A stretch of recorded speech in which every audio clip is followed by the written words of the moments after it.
जय Hind learners and फिर से welcome to Daisy English hub channel के अंदर।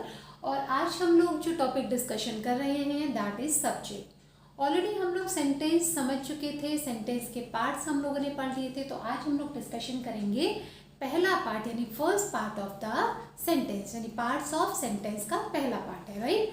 तो सब्जेक्ट होता क्या है, जैसे हमने पहले भी आपको बताया था, सब्जेक्ट का मतलब होता है डूअर।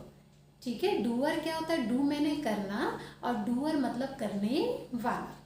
तो जब भी हम कोई सेंटेंस बोलते हैं या स्टेटमेंट बोलते हैं तो वहाँ पर क्या होता है, अगर कोई एक्शन है, ठीक है, तो उस एक्शन को कौन कर रहा है, किसके द्वारा वो काम किया जा रहा है, उसको हम कहते हैं सब्जेक्ट। ठीक, अब सब्जेक्ट जो है हमारा, इसको हम कहते हैं डूअर। पहला तो ये सबको मालूम है, ईजी है।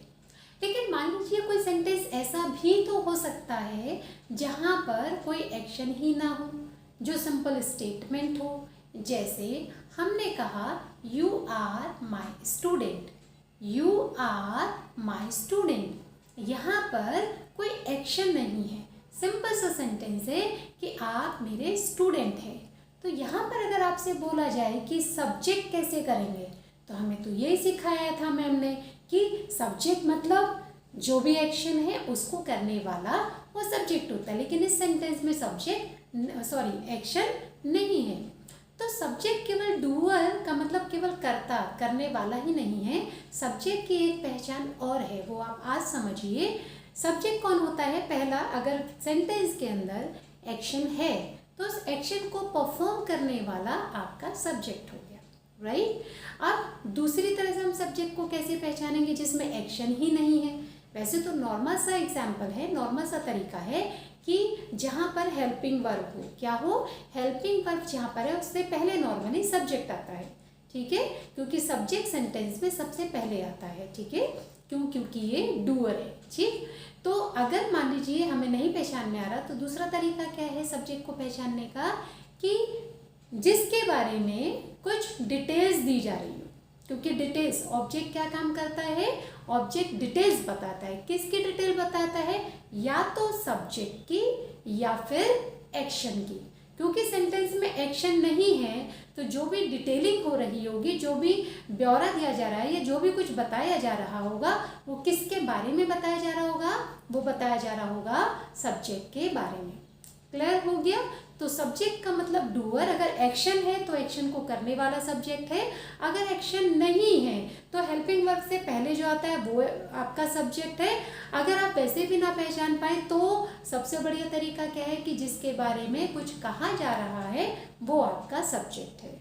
ठीक है, जैसे हमने आपको अभी एग्जाम्पल दिया और एग्जाम्पल देते हैं।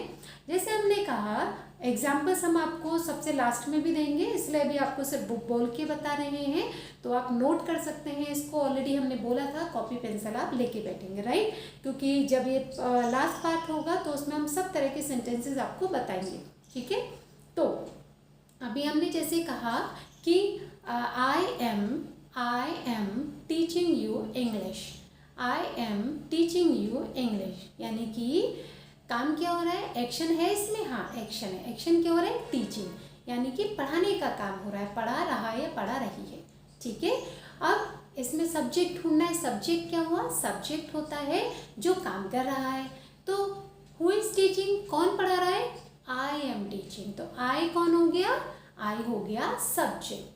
ठीक है, एम क्या हो गया, एम का मतलब हूँ। तो एम क्या बता रहा है, टाइम बता रहा है कि टीचिंग का काम कब हो रहा है, अभी चल रहा है, यानी प्रेजेंट में चल रहा है। तो एम क्या होता है, ये हमारा प्रेजेंट की आपकी हेल्पिंग वर्ब है। तो ये प्रेजेंट टेंस बता रहा है, काम क्या हो रहा है, टीचिंग हो रहा है। टीचिंग करने वाला आई है तो आई आपका सब्जेक्ट हो गया। ठीक है, ये तो आपका एक्शन वाला हो गया। लेकिन दूसरा सेंटेंस अगर हम कहें, दूसरा सेंटेंस नॉर्मली जिसमें हमारा सब्जेक्ट ना हो, हमने कहा it is a beautiful day, it is a beautiful day today, या today it's a beautiful day, today it is a beautiful day.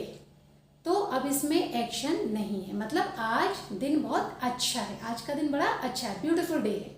ठीक है, अब हमने क्या किया, it is a beautiful day today या today it is a beautiful day. अब यहाँ पर हमारा एक्शन नहीं है। ठीक है।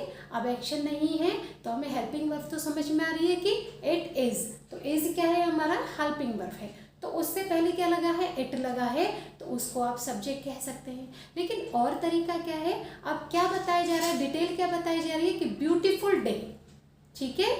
किसके बारे में बताया जा रहा है, इट के बारे में बताया कि इट इज़, मतलब ये जो है वो ब्यूटीफुल डे है।